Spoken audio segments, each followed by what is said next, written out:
Hello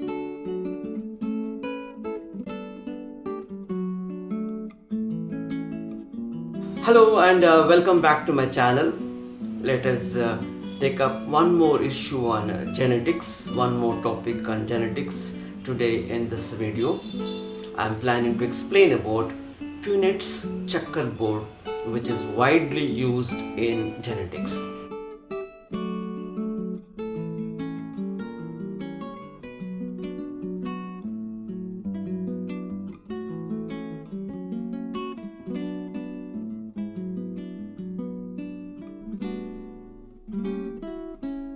In modern genetics, two things are very popular. One is Mendelism, the other one is checkerboard.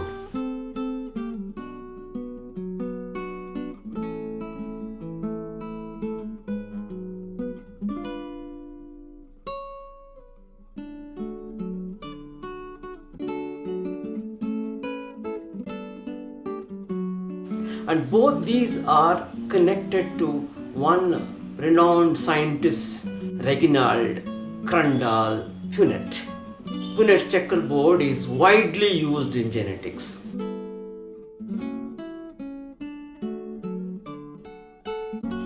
Mendelism was rediscovered by devised concurrence, but Mendelism was made popular by one book that was written by Punnett, and the title of the book was Mendelism, which was released in 1905.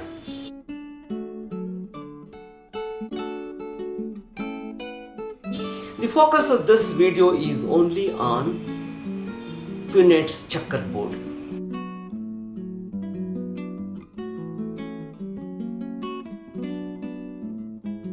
Punnett checkerboard is a simple statistical tool that is used to estimate, that is used to find out the probability of different types of offsprings that could be produced in a cross.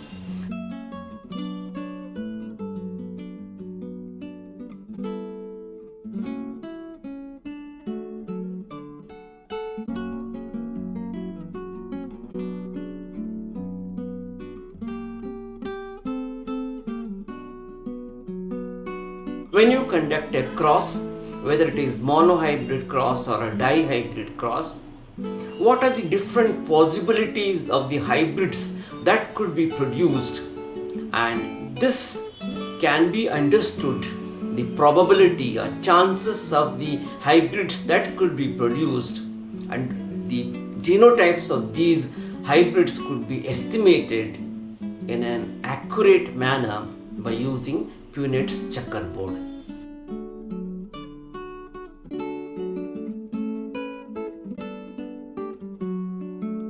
It's a very simple tool.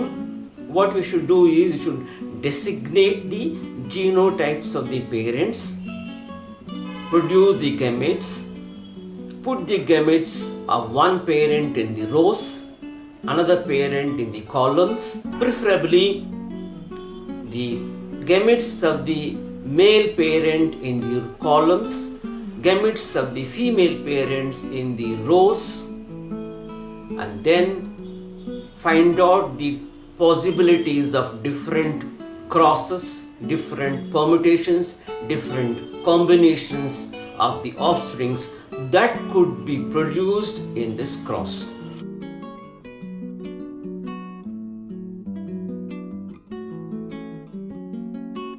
That is what is Punnett's checkerboard.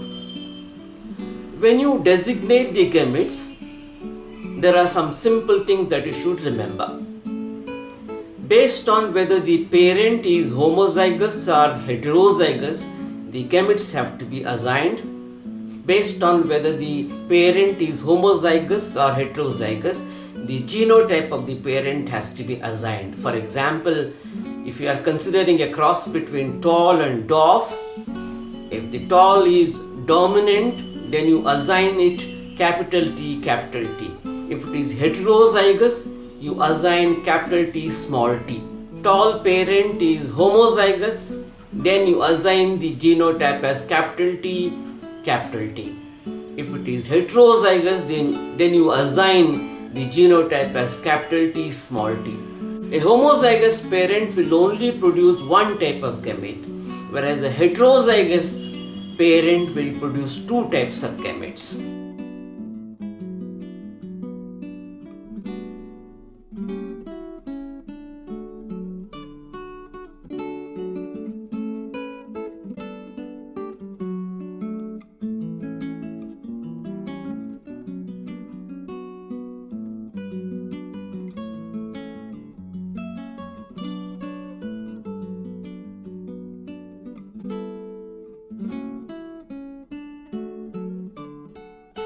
If you have a cross between two homozygous parents, there is not a big problem. You get only one type of hybrid.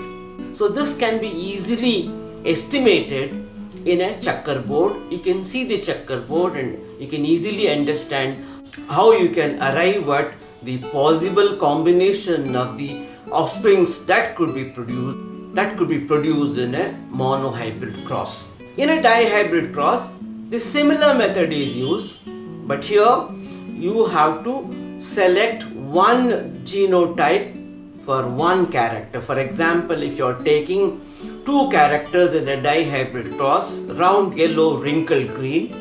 For round yellow, you are using capital R, capital W, capital W. That is round yellow. So you are using two sets of the genotypes. For two letters for each character. For round is the shape, you are using capital R, capital R. For the shape that is wrinkled, you are using capital W, capital W. Same way for the recessive parent, you are using small r, small w, small w. And when you produce the gametes, you are producing a gamete with two letters. That is, you are selecting one letter for each character. Alright, you are using capital R, capital W is one combination. Capital R, small w is the other combination. Small r, capital W is the third combination. And the fourth combination is small r, small w. So these are the four options. And obtaining gametes is the first stage in the construction of a checkerboard. Now what you do is you put a checkerboard, a square board on which you designate or you assign the gametes of the male parent in the columns and gametes of the female parent in the row, and then you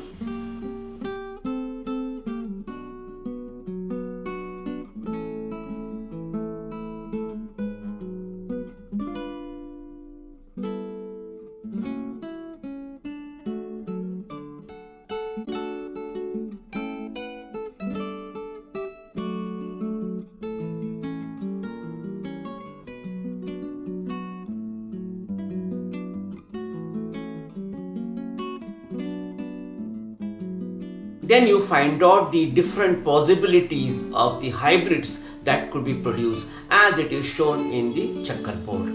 This is a very simple tool widely used in genetics.